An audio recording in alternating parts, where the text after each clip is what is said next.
Hey, yo, Chris, where you at? I'm in town. What's good, Josh? Your boy Chris Hovers. We are now rocking solo dolo with. Jacob Burrell. All right, man. What's up, man? How you doing? It's good to see you. Been a minute. Definitely been a minute. I'm trying to think where we first met. Well, I know it was with Paint and Sit, like somewhere along well, those lines. when we first, that's when we first met. But when we first talked to each other, really was at the little event at the back of the compound. That's right. That's Yeah, right. That's we right. first really talked to each other. So For sure. yeah, and that sparked it off because now we're here today. We're able to have this, interaction again. Yeah, man. It's dope because I actually been wanting to like expand solo dolo the podcast. Just as far as having more guests and like I don't know, man. It's a lot. It'd be a lot going on. I'm not gonna lie. Like you asked me earlier, how I felt about having regular guests on the show, and to be honest, like solo dolo really started out as just like a therapy session after work. So it's like when you ask me that, it's weird because I've had to kind of like deal with this becoming more than just therapy now. You know what I'm saying? Like at first I was just cutting the camera on, talking about my day, and just seeing where it went, seeing how it goes. But now it's like more people. Hold on, let me cut this off. This ain't playing ads and stuff, man. I ain't trying to hear that right now. But yeah, like now it's more so like, you know, it's become a thing where people like actually enjoy the content. Like I wasn't expecting people to enjoy the conversations For that I real, was you having. have you be saying a lot of dope stuff though. Mm, Like you be giving you be giving like words of wisdom here and there. The yeah. stuff you be saying. So I can see people trying to engage with the content that you put out there because you have good messages that be coming out of them. For sure, man. I appreciate that, man. Um, yeah, man. What made you like? What made you even interested in being a guest? Because again, this is something that I saw. It's just like I'm gonna just cut my camera on. I ain't really like. I was never expecting this to be a full out podcast. It kind of just took a life of its own. Took on a life of its own. So, what made you wanna? What resonated with you that made you want to be on the show or on the podcast? Well, I just kind of admire your comfortability on camera. Mm. That's something I have to get better at. Mm-hmm. You're very comfortable being on camera just to turn it on and just talk and stuff like that. I feel like, hey, that's like the biggest step, to be able to talk about, like you said, use it as therapy session to talk about how your day going and just Mm-hmm. interact with people and you put it out there. It just makes you more human. So it's just like I want to feel like, okay, all right, how can I be comfortable on camera? Where can I start at? Mm. Who can I talk to? Type stuff. That's real. Yeah. That's interesting. And it's funny, like, okay, yeah, now I'm recalling like you wanted to talk more about that as far as like comfortability on camera. And it's funny because I just finished I don't know if you heard of Jay Shetty or watched the Jay Shetty podcast, but it's a really good podcast on YouTube. And he's interviewed like a lot of people. I recently watched his episode with Rick Rubin, and I know Rick Rubin is like big in the music industry, and but Jay Shetty, his majority of his story that I know is that he lived as a monk for like 3 years. Like he was partying, like into the regular stuff, like drinking and going out and stuff. And he went to this one speaking engagement that changed his life. He heard someone speak, this monk, and he was like, man, um, I think the monk was talking about something about doing work out of devotion, like basically creating as an act of devotion to God, really, and just the fact that you are able to create, like the fact that we are vessels to create. um and that's what he and Rick Rubin were talking about in the podcast. And I forget, somewhere in the conversation they actually talked about the the general basis of the conversation was like trusting yourself and trusting like what you like, and that is why you're creating. Like you're not creating to necessarily please other people. You're not creating art to like get approval, but that's what a lot of us think. But it's really just creating as an act of like celebration of the fact that you can. You know what I'm saying? I get what you're saying. It's interesting, but I definitely recommend going to watch it.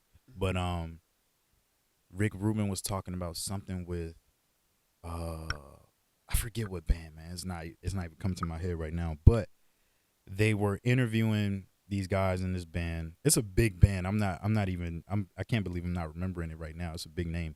But they talked about how each of the guys would act very authentic when they're interviewed by themselves, but when they're together, they were trying to almost like trying to be cool for the other. You know what I'm saying? And I think that connects to comfortability on camera. I'm not gonna lie. I'm the most comfortable when I'm just by myself. Like that is kind of facts, because you be dancing to your own music by yourself. Man. It's like it's no camera around. Exactly. Once you put the camera up, you try to like put on this face, you try to put on this persona, but like everybody keeps saying, just when you put the camera on, still be yourself. Yeah. You know what I mean? It's like, but how do you do that? How do you get to that point to just be yourself on camera? We see a lot of that going on today on social media. A lot of people are themselves. You think about Sexy Red, everybody complains about her. But I just feel like, but she just being herself. She's herself to the fullest, to the fullest. So it's just like, I admire that. Like she could really just be up here, put on the front, acting tough or acting a certain way to please the audience, but she doesn't, and I like that. And I always like that about people when they could fully start putting themselves out there. Yeah, it's definitely something that often resonates with a lot of people, because the world is already constructed for us to not be ourselves. You know what I'm saying? So like we're pushed towards things that are not naturally in alignment with what we actually want to do, what resonates with us, like the things we enjoy as a kid. So like to get to that place of being comfortable on camera and just comfortable, it of course like involves being comfortable with yourself on a like more basic spiritual level and like personal level. And I think that just comes with spending time alone and practice. Like you don't really get, the more you spend time with yourself, the more comfortable you get with yourself. And I think especially with being on camera, like before people even get on camera, like a lot of people aren't even comfortable with themselves just being alone in the room without a camera. You know what I'm saying? So like that's another big thing. It's like a lot of people run away from that alone time. And I've talked about it on a few other episodes, but you have to spend time alone. It's probably the best ticket to self-discovery. You know what I'm saying? Like, you know who you are around your friends, around your colleagues, but like, what's your identity aside from them? Like when you're with them, you know what I mean? So that's a big point, because when I went to college, I'm in a dorm room by myself most of the time. So me being at college, I've realized when I'm not around my friends or hanging out with anybody, I'm alone. So that, I feel like that's where my self-discovery kind of started. Me being alone in my dorm room, doing whatever, study or whatever I'm doing, or just being alone in general. Because most of the time, you kind of start to discover things about yourself you didn't know before. You like, oh, okay, I can do X, Y, and Z. Like, I actually like this because I like it, not because everybody else. That is true. You know what I'm saying? It's so crazy, bro. And I had that same experience too when I was in college. Like, I had friends and people I knew, but like I spent a lot of time by myself. Like, one, I was already like kind of struggling with school, and then I found this burning passion for creativity that school didn't provide much of a medium for in the way that I wanted. So it's like I didn't have time to really like care about having friends or being around them too often. It was really like, look, once I'm out of class, I'm trying to go make music, or I'm trying to go do this or learn how to edit and stuff like that. So, yeah, man, that a long time. Um, I think even like whenever I try to vlog, and I'm still working on this, like I'll try to vlog and make YouTube videos, but I have to catch myself and be like, bro, you don't gotta tell like this me every time. I'm like, yeah, man, I'm still getting used to this vlogging thing. It's like, bro, I don't gotta say that every time. I'm like, they know that I know this already. Let me like stop telling that to the audience and just be. You know what I'm saying? So it's interesting. I think solo dolo thing is I recorded in my room, so it's like that's probably the one place you are yourself to the fullest. You know what I'm saying? More than any other place on earth, really. It's like where you sleep at is where you are the most authentic. Like who you are right before you go to bed and right when you wake up, that's who you are. That's who I believe. Yeah. So before starting Solo Dolo, Mm-hmm. what ideas did you have to create? As Just far as like just being on video and stuff. So dang, that's a good question. or you could Everything else wasn't like all the other ideas. It wasn't this authentic. That's that, and I'm just now realizing that as you asked me that, like nothing else that I was doing was as raw and authentic as Solo Dolo. It was. I had a series called Quarantine Vibes where this was like in the beginning of the pandemic 2020 where I was in my apartment and I'm just like, man, I ain't really got nothing else to do. I was still in school and I was still making a lot of music. So I would film myself making beats. It was like this short, it was almost like me making beats. It was a short film series of me getting up, making my beats, like getting up, start my day, making tea, opening the blinds, little mundane tasks throughout the day, and then going to my room to make beats. But one, it didn't last long because the quarantine thing didn't last that long.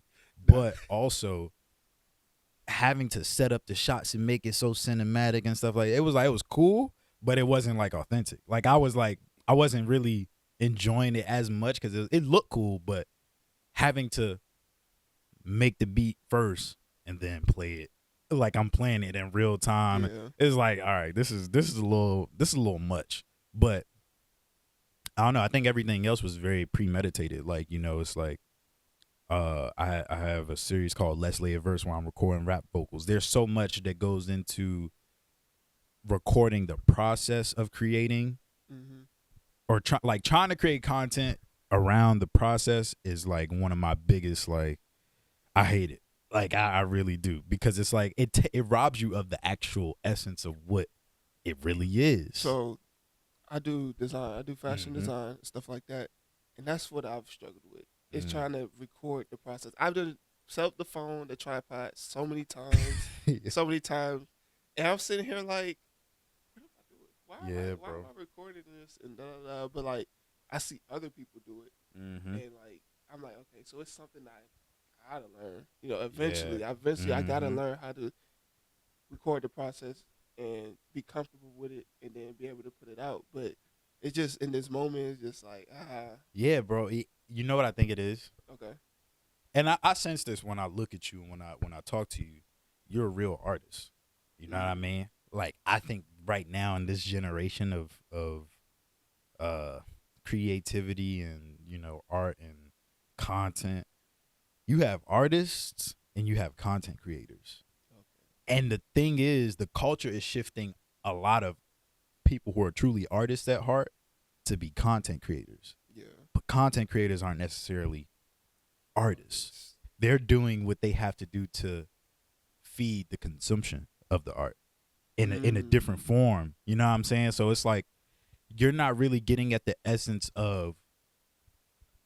It speaks to why people make TikTok songs, or why we have that term now. It's like you're not making music anymore. You're making it so that it can do whatever it needs to go viral. You know what I'm saying? Okay. Content creation is so that it can go viral at the end of the day. You know what I'm saying? So like everything we doing is like, I gotta make the first 5 seconds look like this, or like it takes the art form out. It really does. So it's like now you're no longer a you're not being a fashion designer at that point. Mm. You're a content creator trying to capture a fashion designer. But how can you capture that if you're supposed to be the designer? You know what I'm saying? Mm-hmm. It really only works if it's a separate entity as a content creator. Like in reality, I think that's the only way to really capture the true essence of like one of our artists that we're pushing right now, Victor Rashad. Like the best content we have around his process is when he's completely hands off from the camera. He's fully immersed in making music, making a song, making a beat. We can really see it live time. Yeah. And I think that's the best way I can really articulate that. We're not immersed in the art fully because we're trying to capture it. But it's like that moment is so, it requires all of your involvement, all of your attention. Yeah. You know what I mean? So it's crazy. Man, it was something from that podcast, man. That Jay Shetty podcast was so good, Rick Rubin. Because he said something along the lines of, and I sent this to my little brother. He was like, a lot of people try to make their creative hobby their passion their job, and he was trying to change people's perspective on like it's good to have a job and like still pursue your dreams. Like it's an honorable thing to have a 9 to 5 or whatever, and do what you got to do so that you can do what you love. But what people go wrong is they try to make the thing that they love the same thing that also feeds them, takes care of them, which is not it's great when it works out, but a lot of people find themselves in a situation where they make the sacrifice of saying, okay, you know what, I'm gonna be a full-time comedian, but now you're more worried about how to take care of yourself, and you're not really showing up fully as a comedian. That's what that is true. It's like I lost my job. Find another one, but when I lost my job, it was like, okay, now how can I go get another job? I wasn't worried about freaking creating no more. That is a true fact, true statement. Because it's like the job helps supplement your needs, right? It helps supplement your needs. So when you want to do what you want to do, it's not taken away from it. It's no stress, bro. It's no stress. Yeah. It's crazy. And I think content creation is adding that same element of like, oh, I gotta go do this. I gotta go create this visual piece, but it's robbing us of where we actually need to be mentally to be the artist. So where's that balance? Where can the artist find a balance? Is that where your art becomes like a passion that could be fruitful? Ooh, that's a good question. Yes, I think when you find that proper balance of being the content creator, damn, this is such a good conversation, bro, because this is something that everybody not really talking about. It's like everybody kind of just accepted it as the norm, and they're like, fuck it, gotta do what you gotta do. Like, bust out this TikTok, do this, do. But I think when you do find the proper balance of what works for you and what still feels like art, like whatever you can do to preserve the art but still put it out in a way that people can receive it and consume it, that is where it can be fruitful. But it's not fruitful if you're putting it out. If you could be making something, but putting it out to where people receive it, and it's fruitful to them, or at least enough, but not really fruitful to your process. You know what I'm saying? It's like it kind of defeats the purpose. Like you're not tilling the ground. You know what I'm saying? Like you're not really creating a fertile foundation for your actual passion to bloom. You know what I'm saying? Like I think even with all the content that I do have and that I put out, I'll speak to music specifically because I find that it's harder to capture content around music than it is like solo dolo. Because solo dolo, I just cut the camera on, talk, cut it off. That's the video. I'm not editing shit up. I'm not doing nothing to it. Like it's like raw and uncut. Like when I walked over there matter of fact, I'm about to pause this again because it's just showing ads at this point. But like walking over there and doing stuff like that, like I'm just leaving it in there because it's still authentic. Like I don't really, there's no right or wrong answer on how to do any of this stuff. Yeah. But what feels right is the right thing to do. You know what I'm saying? So when I'm making music, if I'm too focused on, oh, I gotta record, I gotta capture this, I gotta document this, me making this beat or whatever. I'm not fully immersed in the music. I'm not making my best music at that point. You know what I'm saying? I do like to. The closest thing I've found to that balance is me going live. Like going live and then making songs on live. That's it. Because I can be fully immersed, but everything is still getting captured. And I'm like, okay, I can at least go back and cut this up, put all the little zoom in effects, all that stuff, do whatever I need to do to make it a piece of content. Yeah. But at least I captured the real essence of like what I was doing. Yeah. Not just posing for the camera or like reenacting some shit. Nah. Like once you start reenacting stuff, you're kind of out of the element of like what it really is. You know what I mean? So I feel like that's where people fall into is like the acting. You know, instead of just creating raw, authentic content for something that feeds you, people get into like, I need to make this look pretty, or I need to make sure this set up right. And we see a lot of that, and you kind of notice it a lot more because people are calling it out more. Right. You get what I'm saying? Like I remember back when YouTube first started, all the prank stuff. We as like gullible kids, we're like, oh, this is so cool. But then we're like freaking out. Oh, that setup, that looks like a setup. Yeah. Like that don't feel like a real authentic interaction with and stuff like that. So like people start to be like, oh, we ain't with the fake stuff. We with more of the real stuff. And I think that's why podcasts and vlogging, your life has like really blown up to where it is today because people like to see humans. Yep. They like to see humans. That's a good point. Yeah. I mean, I think that's why Solo Dolo is what it is now, because it's like I'm having conversations that I have with myself internally, outwardly.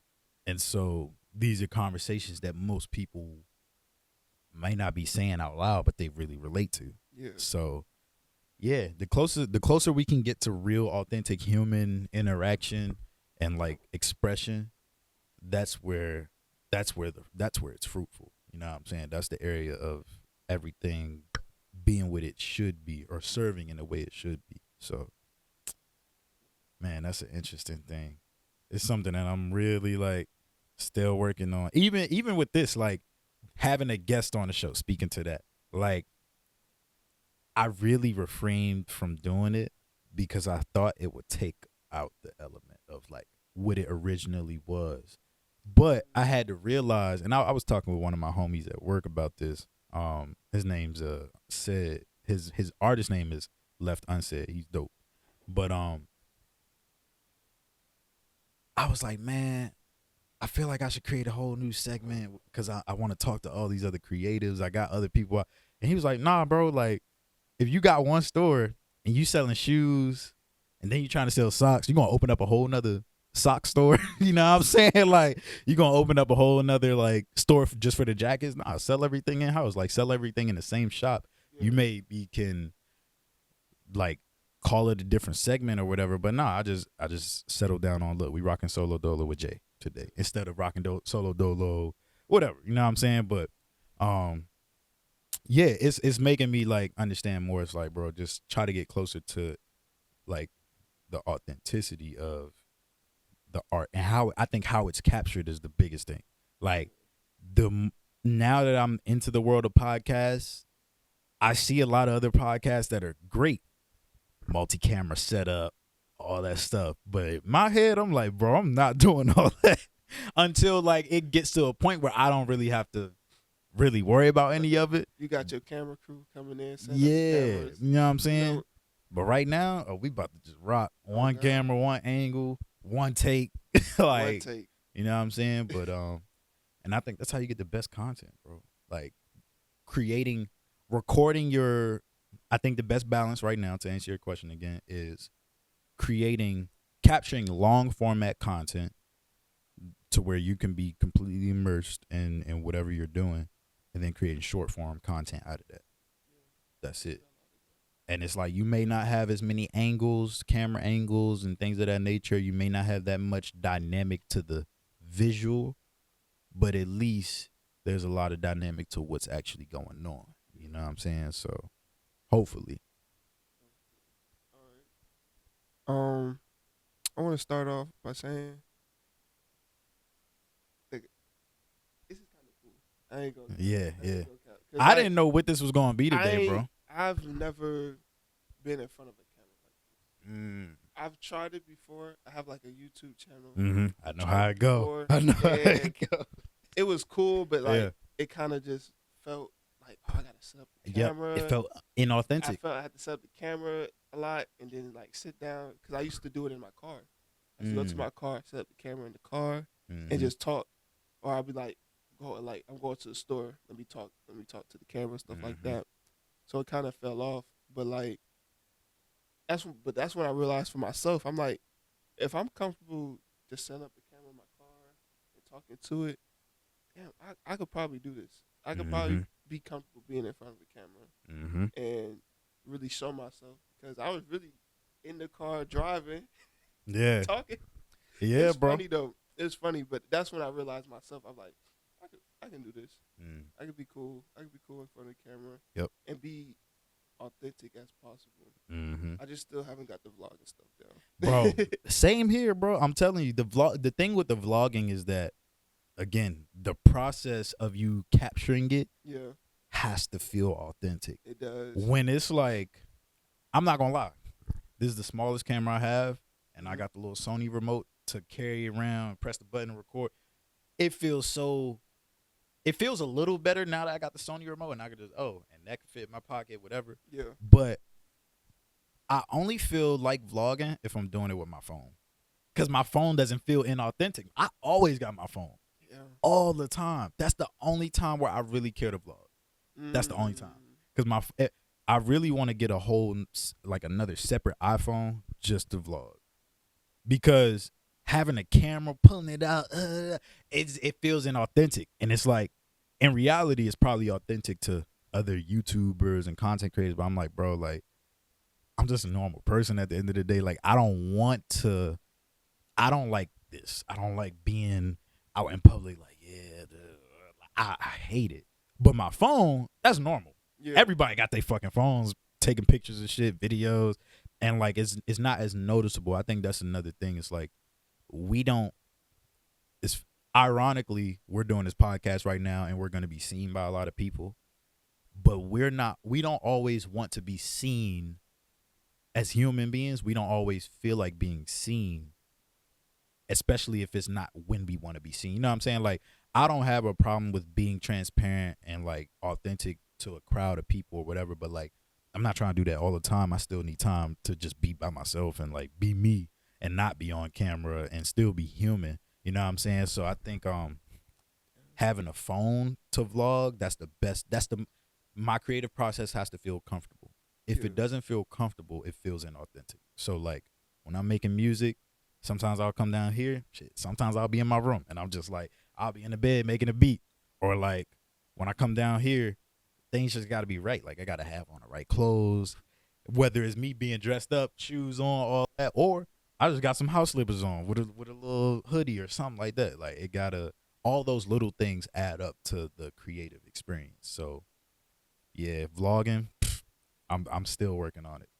Literally, I have vlogs on vlogs on vlogs in the tuck, and it's like, bro, I didn't try so many times. Yeah, and I feel I get the saying like when you're out in public and you like turn that camera on, you just don't want to be seen. You don't want to be seen. You don't want to be seen as like that person. Oh yeah, God, it's like, bro. It's in the back of your head because I remember. That's crazy. It's in the back of your head. You're like, oh, I'm on the camera, blah blah blah. But like. You looking over the shoulder.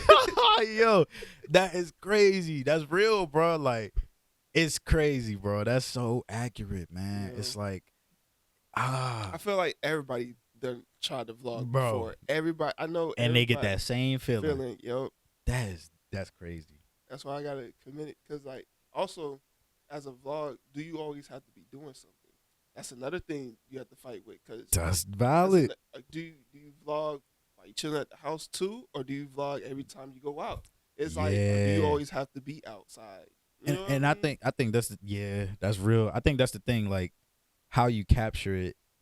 Because I've also realized, like, to your point, I be asking myself like, dang, do I always got to be like this and talking to the camera, or can I just shoot more of like a travelogue style vlog where it's like it's just showing me moving in, transitioning from place to place and then capturing a little moments, just taking because I edit I'll shoot a lot of stuff. Like I just went home to DC for Thanksgiving, right? And I shot a lot of stuff, and I'm like, damn, it's really giving the documentary, bro, with all the footage that I got, but I really don't have to make it that big of a deal. Just pick your best moments. Pick the best 5 seconds or 5 to 10 seconds of each clip. You know what I'm saying? And then use that. And yeah, I don't know, man. It's a lot of somebody needs to give a masterclass on vlogging. I'm pretty sure it's probably out there. But like a lot of these YouTubers I need DDG to come I, give you that already master read my class. mind, bro. I need DDG to give that master class right now. You know what's funny? Is like he's a great example, and he's who I thought of because a lot of his videos when I used to watch some of them, I'm like, bro, this shit is good. But I'm like, it's so simple though. It's so like simple. he don't edit his shit like it's like you could tell he just cut the camera on. It is what it is, bro. Like you gonna I'm gonna cut whatever up, and that's the video. It's like it's not too staged or too edited, too like you know what I'm saying. So I don't know. I think he found whatever that balance is. He found it. Yeah. That's what it was. He found it, and he probably had to do the other stuff. I'm pretty sure he had to do a lot of the uncomfortable stuff and get used to that at some point. Yeah. But I think that's something that you got to really grow into and get used to. Is like, cause I feel like now too, it's definitely more. I don't want to say frowned upon, but it's like everybody's trying to be a content creator. Everybody's trying to create content around something. Even people who don't even got no real purpose as to why they doing. They just recording their gym workouts. Recording their meditations. Like people record everything, making content out of everything, and it's like it's not like it necessarily to me it starts to feel like damn, everybody just record everything, like just literally making content out of everything. And I think with these YouTubers and somebody like DDG, he had a vision for himself, so it's like I'm gonna muscle my way through this uncomfortable shit. You know what I'm saying? But I brought that up to say if it definitely feels more frowned upon because that's the status. Like everybody's trying to create content. So it's like when you got a camera, I was like, oh, another content creator. This nigga trying to blow up on YouTube. Here we go. Trying to get his subscribers up or some shit. It's like, damn. Cause like when I got a tripod that I carry around. I take pictures and stuff of my outfits.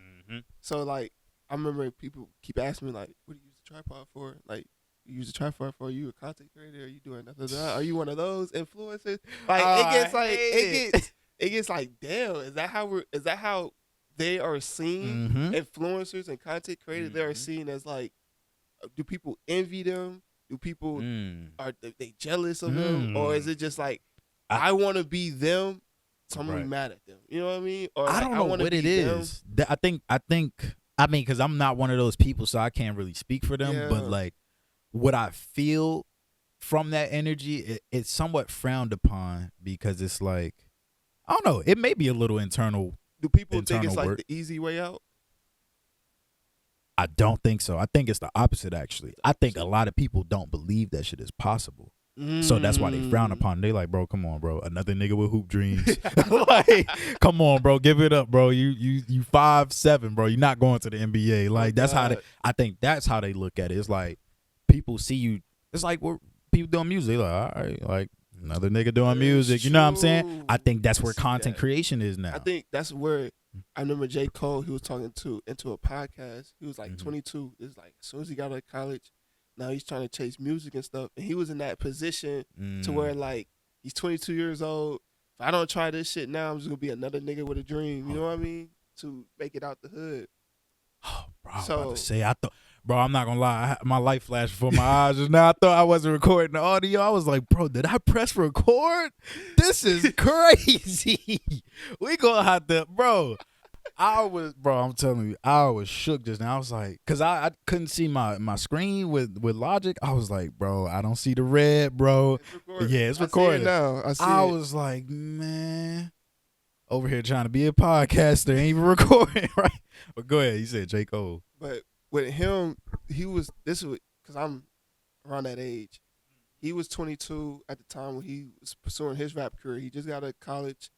Basketball didn't work out. So he's like talking about like, nigga, I need to step on my shit. You know what I mean? And like the people around him was like, you just want to, you just a nigga with a dream. Like, come on, be get down to reality type stuff. But Yep. it's like, I feel like once you push past the people that don't believe in you, you keep consistently doing your thing. Yep. Something's gonna come out of it. Mm-hmm. Something's gonna come out of it. It might not be a multi-million-dollar contract or something like that, but you're gonna meet people along the way. I think that's the biggest thing that I've liked about things I've done. You know, doing photography. I got to meet so many people through just a skill that I learned. You know what I'm saying? That's a big one, bro. That's a big one. I'm glad you brought that up because I have some younger brothers now who I have my youngest brother. All my brothers have been doing music, and my youngest brother just got into music, and I had to explain to him, like, he was like, bro, it's hard to stay motivated. And I had to explain to him, like, bro, the only reason why I'm in Atlanta is because of music at the end of the day. Like, I wouldn't be living here. I wouldn't know the people I live with. I wouldn't have stayed here. Everything I've done, the people I met, places I've been a lot of places. Like, since doing music, I've been a lot of places, and every place I've been is because of my connections that I made through being a part of the art form. You know what I'm saying? Like, so understanding that, again, showing up just to perform the act of creating, it can yield a lot more than just money. You know what I'm saying? Like, I wouldn't know you if we wouldn't know each other if we didn't do the things that we did creatively. It's not like we paid to be here. It's not like only thing we did was show up and create. That's it. Like, you know what I'm saying? Us being a part of the Paint and Sit Festival, stuff like that. A lot of creativity had to happen on your part, on my part, on their part for us to even be in that situation. You know what I'm saying? So, yeah, it's crazy. Yeah, it's crazy. That's what I kind of look for. Like, I'm not looking for any monetational gain. I'm just looking for experience at this point and try to learn from other people. I That's the most valuable part. That's what I'm saying. I feel like that's what's gonna help me grow as a person at the end of the day. So I'm always looking to learn. I'm always looking to share experiences, stuff like that. I think that's all we can really, like, especially as artists. That is the best way to approach it because it prevents you from falling in that trap of, obviously, we all want to do this for a living, but it prevents you from sacrificing your living for it. You know what I'm saying? It's like, yeah, me seeing what music has brought me so far is like, okay, I just gotta keep going. Like, everything else is gonna work out as long as I show up and do music, show up, do my art, create content. Like, now I've understood my thing is music, film, and conversation. Those are my things now. So once I understood that, it's like, all right, like, if I show up and just keep doing this, everything else will work itself out. Like, I don't really gotta, do too much else.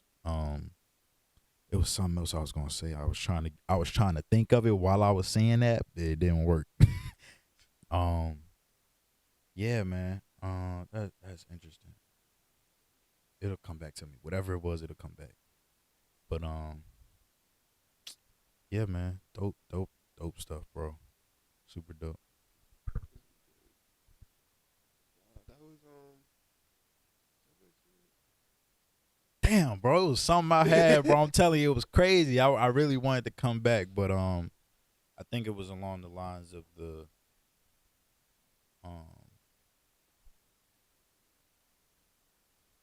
damn, bro, what was it? That's crazy. That's gonna bother me for a little minute. But yeah, just the art being what was it that we just said? It was something about trying to retract. It was basically because we didn't what made us start talking about the art not being like bringing us connections more than it brings like money and stuff like that. I forgot what made us go there. It was more so along. I feel like it was more so along the lines of like the motivational part. It's like Motivational part. when you was talking about your brother lost motivation, like trying to figure out motivation, Mm-hmm. trying to figure out the motivation to keep Oh, going. I remember. See, this is Okay. this is dope. So you were saying with J. Cole, you had to battle through all the haters Yeah. or all the people who doubt you for a little minute until that conversation starts changing. And I've experienced that. That's what I was trying to get to. Mm.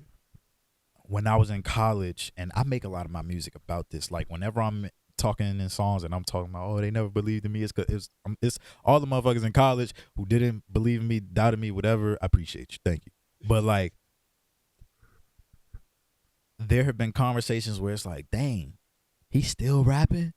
Then the tone changes to, dang, he's still rapping. Like, you know what I'm saying? So it's like, you just got to keep going, bro. Looking back on it, when I was in college, all the shit I was doing, trying to be creative, doing short film, stuff like that, I was doing all this stuff and thinking like I was going to get praised for it, but it didn't come until after it added all up. Like, it was like, damn, like Chris really do this shit. Like he really do a lot of shit. And now it's, oh, bro, I be seeing you. And I'm nowhere near where I want to be, like as far as work I've done, all that, the numbers, all that. But it's good to see that start to pan out. Like, okay, now it's cool to be doing shit like that. It's cool to actually do the shit you really care about or be creative. Not everybody want to be creative. You know what I'm saying? Oh, God. Everybody want to do it now. But I'm not knocking them for that. But it's ironic though. It's like, yeah, keep doing your shit until it starts to change. So the conversation changes. Eventually, it's gonna change. A lot of times, people need to see it to believe it. But not everybody can see it mentally and accept that as, okay, this is enough for me to go hard. Some people need to physically see it with their eyes. They need to see like physical, tangible results. But like, this is a tangible result. Everything that we doing right now is tangible results. You know what I'm saying? So that's what I was trying to get. I was like, man, that shit was bothering me, bro. It gotta come back. Are we trying to get to tangible results? Damn. Is it like more so in a way of like trying to prove people wrong? Like, I got X, Y, and Z. Is that why people flex? Is that why? I think I'll say this. I don't think that's the best thing to chase. You have to understand like where you're going and your intention that you put behind your work is what's going to drive you and influence your direction. My goal is to be the greatest creator I can be. If my goal is to prove to them, now my path is going over here. Yeah. I always like to point this analogy out to my little brothers. Like, when I think of life, you got your start point, and let's say you got your end point. You got good times over here, you got bad times over here, you got some in between. You're going to be bouncing on each side. Eventually, all the decisions that you make at each pivotal point hopefully will lead to your end point, your desired end destination. That only happens if you keep that in mind. If you keep that end destination, that end goal, and where you want to be, where you're going, in perspective. But once you change that perspective of where you're actually going, if your perspective changes to, I'm doing all this to prove something to them, now your life trajectory goes over here. Ooh. And all these scenarios are very different from what they would have been over here. Okay. You get what I'm saying? So Sure. I try to be very cautious of that. Like, if I'm doing something creative, I try to make sure it's like I'm doing it to be creative, not to get back at somebody or prove. I already know I'm gonna do that just by being on the creative path. People are already inspired by just people doing what they really want to do and being who they really are. So, and I think especially with college, like in that pool of people and colleagues and friends and all that, it's like most people in college are being bred to be somebody they're not. You're dealing with all the conversations from when you were in high school, what your parents told you, what your guidance counselors told you, mentors, like, oh, you could be this. Oh, doctors make good money. Lawyers make good money. Oh, this is what's hot right now. Get into business. Do this, do that. and you're making, it's a lot of people I met in college who are going hard in med school or trying to do pre-med because their parents were doctors, but not because they wanted to be. You know what I'm saying? So now, by the time they done did all the work, kudos and congrats to them. They in a dope position. But I know I be seeing it. I be like, God damn, boy, what the? I be taking trips like it's goddamn grocery trips, man. Like y'all going to the grocery store, but kudos to them. But again, the material, the tangible results, and it's full circle, brings me back to your point of whether we do it for the tangible results or not. Where you place your value is gonna influence that. And if you value just material things only hold so much value. So yeah, you may have put in the years and time to be a doctor, lawyer, whatever, but if it's not what you really wanted to do, it's not going to amount to anything at the end of the day. If it's not what you really wanted to do. Sad doctors? Huh? You think they're sad doctors? It's some sad doctors out here. No cap. It is. I think so. I'm not going to say that money can't, money and all that can't buy what you want. But again, I think when you lose time over something that you wish you could, it may not show them right now, but I know that if I had went today, I was doing everything I loved to do and was still trying to do it. You know what I'm saying? Versus I conformed and I kept putting off what I really wanted to do for somebody else's expectations of me. You know what I'm saying? So I think that's where it's like, it may not be sad right now because emotions are just emotions. They come and go. They're visitors. You know what I'm saying? They just pass by. But when it's all said and done, did you do what you really wanted to do? You know what I'm saying? I could have stayed on the path of let me do what I'll say this. A lot of parents always pressure their kids and ask them, oh, so what you going to do after high school? What you going to do? What you going to do? What you do when they ask that often equates to how are you going to make money? It's true. Not what do you want to do. Music is not how I make money. Although I can and I do sometimes. That's not how I make my living right now. But it's what I do. Music, film, and having dope conversations, that's what I do. When it comes to like my 9 to 5, I don't talk about that shit. When people ask me what I do, I don't mention that for real.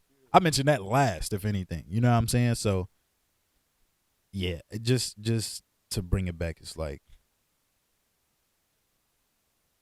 again, people are going to admire what you do creatively, and especially when you chase your dreams and your vision like so fiercely and wholeheartedly, because the system is already set up for them to do something else that what somebody else wants them to do, whether it's their parents, their teachers, whatever. You know what I'm saying? So down the line, yeah, it's going, people are going to look at it and be like, damn, I wish I kept up that thing that I used to love to do.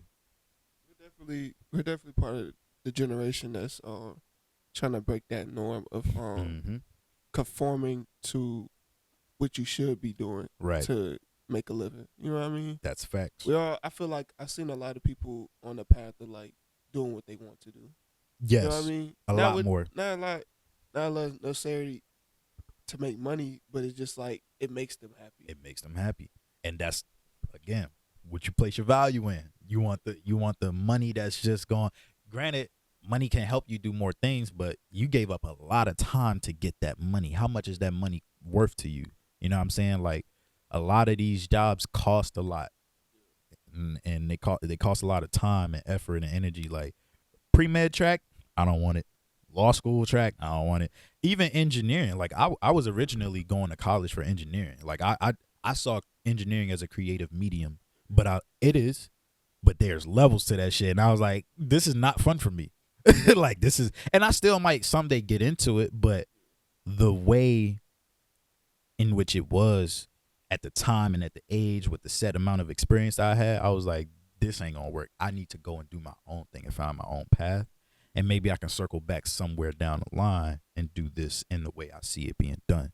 But yeah, everything else, bro, it's like once you find what you really value and like what you really a lot of that other stuff don't really matter. Like occupation don't matter. Like as long as I'm able to do this, I'm cool. Like that's it. You still have conversations with your parents about how you make a living and stuff like that? Is that something you still Nah, have with them? it's I'm very blessed to have parents who like wholeheartedly believe everything I do. Okay. And it's because I came from a family where most of my parents grew up in survival mode. You know what I'm saying? Like I grew up in a low income family. So a lot of what my parents learned and what were taught and inherited innately was out of a survival mode mindset. You know what I'm saying? Survivalist instinct. So when I got to high school and I started getting opportunities to travel and to go out the country because my grades were good, my scholarship mentor, he put me in these different programs and things like that. Shout out to Kevin Mungeon. That's my guy. Like it's so many things I've done that, man, this man changed my life. Like one person changed my life. But me doing all these different things at a young age, it really started like my ninth grade year, summer after ninth grade year. My mentor asked me, he was like, "Hey, you want to go out the country?" I was like, like, yeah, I ain't never been. They paid for my passport, things of that nature, whole trip. It was an exchange trip sponsored by the program that I was in. You know what I'm saying? And so, I took it to my mom. Originally, my mom, she used to be like, cause I'm from DC. We lived in the city. She's always lived in the city. I ain't really got to say too much about how DC can be. It's like in any other inner city, right? There were times where I'm like trying to go to the mall, trying to go get something to eat or whatever, do regular teenager stuff. My mom was like, nah, like you got to ride there, you got to ride back. You know what I'm saying? Like, cause niggas was just moving shiesty out there. Niggas was getting robbed, all kind of shit. So that one summer I told her like, yeah, mom, I'm going out the country this summer. That was drastically different from me just going to the mall that's a couple miles away. I'm going to a whole nother country with people I don't know. And that broke the mold. It was like, damn, when I told her and everything was paid for, everything was already taken care of, it's like she kind of had to accept like, damn, this nigga's daring to be different. He's really daring to go do what's never been done before, at least because I think I was the first to have my passport in my immediate family. Mm-hmm. And so once I went on that trip, it was kind of like that broke the barrier of my mom feeling like, oh, I got to shelter him and like protect him. Because then I started doing shit on my own. And so I think, damn, what was your original question? You said having conversations with my parents, right? So nowadays, because my life took that trajectory, now when I go and do things, it's because they know that I'm fearless enough to just go and do them. You know what I'm saying? So it's they have the utmost confidence, even the fact that I live here and I don't really need them for much at all, really. It's like, okay, I can relax now. He's good. He's self-sufficient. He's taking care of himself. He's doing the things he needs to do. He's taking care of himself as an adult. Like, you good. Like I didn't have, even when I was in college though, I was actively pursuing college, but still doing music in my mom's basement when I was at home. And she would just see it, like she saw me investing in myself and getting serious about it and really taking it serious, like spending nights on end in her basement in the studio, just cooking up, getting better. And so eventually when my family is seeing the YouTube videos dropping, damn, this look real professional. Now they believe it because they can somewhat see they see the tangible results. They also see all these other artists blowing up. They like, damn, this artist blew up and they from the gutter. Like they from the hood. If they did it, I know my son could do it. You know what I'm saying? And he's actually smart. He's doing all the things he need to do. It's just a matter of time. So now I don't really like that conversation don't really come up too much as far as like, like, you sure about this or what you doing? Yeah. I'm glad you said something about survival because I grew up in this area right here. So it's like my mom, education, both my parents, education, push education. My mom, she was more like education, She never really sheltered me. She was like, kind of go do your own thing. My dad was always the survival mode. That's what I'm saying. So I get that survival mode instinct from my dad, because he's also on top of me, always like, keep a job, make sure you keep a job on your thing. What you gonna do? What you doing with college? How's that going? You gonna make it out of college? It's that scarcity mindset. So it's like, but my mom, she's always just found trust in like my creativity. I've noticed that because I do X, Y, and Z, and she sees I'm going these places, and she's like, okay, I can see your vision. You just need to be more added to it. You know what I mean? So I'm not exactly there yet, as far as like on making sure my parents are comfortable. But my mom sees it like, okay, you can get there. I like, you're smart. I can see you getting there. My dad on this side, he's old school. He's old school. He don't know anything about but survival, because that's all he's known. You know what I mean? So it's kind of hard to like make him think different and like show him different. So. And it's going, it's crazy because it's not a priority, or at least we shouldn't make it a priority to convince them. Yes. You know what I'm saying? Like, eventually your dad is the results are gonna stack up, and it's like, damn, okay, my son really do this shit. He gonna be like, my son really do this shit. Like, let me let him cook. Yeah. My dad has been through a lot. Like my biological dad, he's been through a lot, and I won't even get into the details of it, but he's had a rough, like, hard life, and he's better nowadays. He's much better nowadays. I'm super proud of him. But like, he sees me now, and he's like, it's weird. It's interesting that survivor mentality. It has its different effects. It can make some people live in a scarcity mindset, like, oh, do you got your job? Do you got this? Yeah, make sure, like, just moving out of fear, almost like, damn, like, make sure you're safe. Make sure you got. And you got some people who have been through they done hit the ground hard a couple times and then got up a couple times.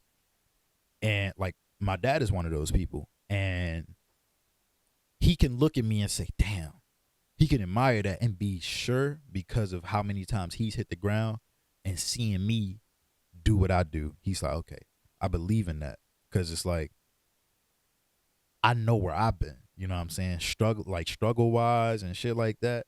And to see you doing your thing, how you doing it and flourishing, like, he's found that same love and support within himself that my mom has. Like, dang, I just like to see you do your shit. I like to see you just being you, just rapping, doing your stuff, because I know it's gonna work out, just how passionate you are about it. So it's definitely that scarcity mindset can definitely affect you if you allow it to. Like, if I allow my mom's, oh, you gotta ride there, you gotta. She's much better now because she trusts me. Yeah. But like, if I allowed that to get to me at an earlier age, I wouldn't have went out the country. I would have been like, because she's definitely the type to be like, oh, I don't know what they be doing over there. Like, is it safe? Like, be careful. Like, even when I went to Mexico recently, she was like, I don't know, just, Now Mexico is a different story. I ain't going to Mexico.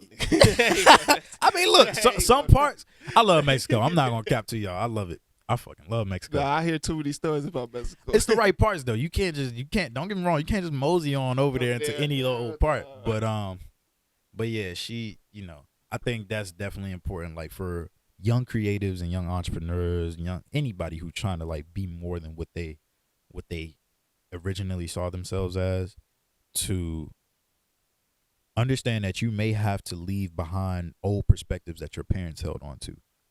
Like, you may have to abandon the mindset of your loved ones to forge your own, and to forge your own path, more importantly. So sometimes it feels so wrong, and like almost like you feel somewhat torn, because like, dang, this is my parent. Like, they told me what to do all my life. But that starts to shift once you start making decisions about your own life. So sometimes you may look at it like, nah, my dad don't know who he talking about. I know this shit gonna work.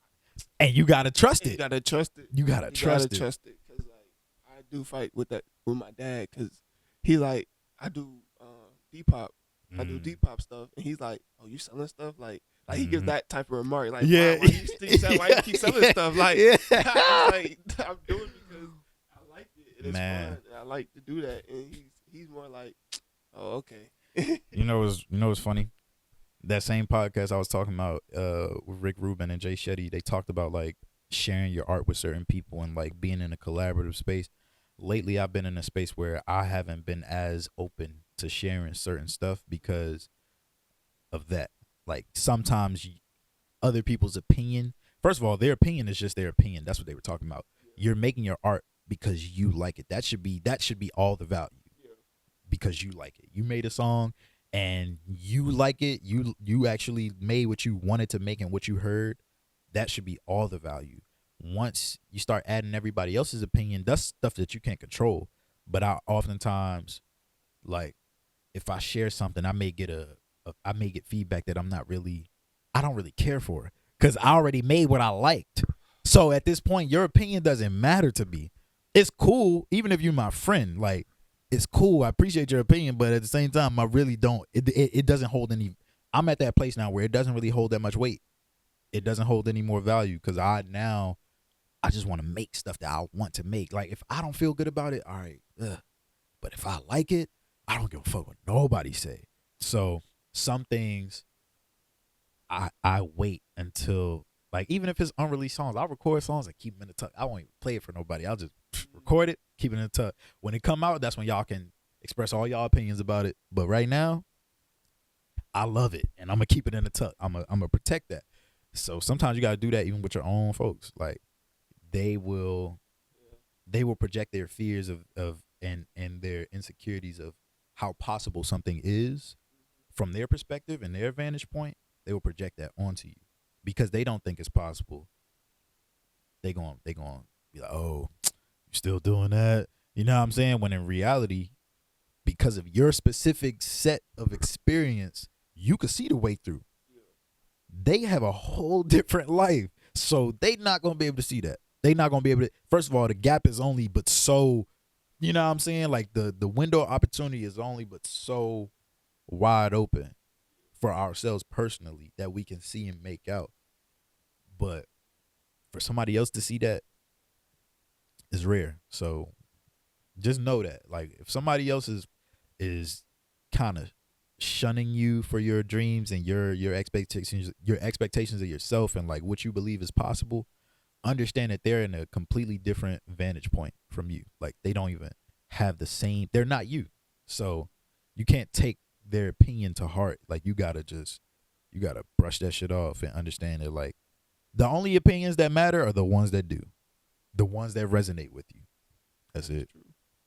Nah, because making video, putting out content, Mm-hmm. you gonna get your friends gonna come by and be like, "Oh, I like the video you made," or they be like, "Oh, I like you." They gonna try to mimic what you did in the video. I feel like sometimes that makes me feel good. Mm-hmm. Or you notice like small things into other people's content. Like, I was doing this, and then like you look Start on that, seeing it. you everywhere. start seeing it on their page. You like, yeah. all right, I think I'm doing the right thing. Yep. I think I'm on the right. That's the best way to take that. Yeah. That's the best way to take that. Because I used to be in a place of like, I was one of those people like, man, they copying. Like, no, man, like, don't be trying to. Nah, you're inspiring somebody else and showing them how to do it in a better way. That means you're on the right track. Yeah. Like, if somebody is copying you, that's probably one of the most valuable things I've learned as a creator. Somebody is mimicking something that you're doing, because we're all mimicking something. We all got influenced or inspired by something. I saw Jay Shetty's podcast and thought, I probably could talk on camera like that. Let me go ahead. It's understanding that, like, your work is inspiring somebody else when they want to do the same line of work. Yeah. You know what I'm saying? So that's a valid point. That is true. Valid point to bring up. I thought you was gonna say what I thought you was gonna say is like, you got some friends who are like, oh man, you know what would be fine is if you did it like this or this. Not a lot of people. Bro, it's kind of crazy because like I just hung out with some high school friends over the Thanksgiving break, and they were like, "Oh, I like your videos." Like, you know, they're not saying like keep going or anything. But Right, like, right. They notice what's They going notice on. it. Yeah, that's good. Like, so that's the thing. Then like I go to school and people be like, "Hey, I like the video you posted," and stuff like that, or like the pictures you posted. So this is like a little nod to be like, okay, I'm doing something right. Doing something right, yeah. I was just in the dark. If people talking about it, if they talking about it and coming up to you to say, take time and energy out to actually say it to you, you're doing something right. Yeah. You know what I'm saying? Like if it's that noticeable, you're doing something right. So it's like, because when it comes to even doing what we do, it's a learning curve. You shooting in the dark. You don't even know where the target is at. You know what I mean? Yep. So most of the time you just shooting to shoot, and then something's gonna stick. So you just got. That's what everybody always talks about: being consistent and being on top of it, and not letting it take a toll on you per se, but like make it your thing. Yeah. You know what I mean? Make it something that is gonna be a part of you. Yeah. And I love the throw things at the wall until they stick, because a lot of times we'll sit and think all day and overthink all day about how we're going to do something when you don't really know how it's going to be until you do it. Like you don't know how the content is going to come out until you just do it. Like you have to put the rep in for it to even happen, for it to get better. So it's like, that's why I really believe it's been a lot of times where me and my friends were like, bro, we should do this type of show, or we should do this type of content.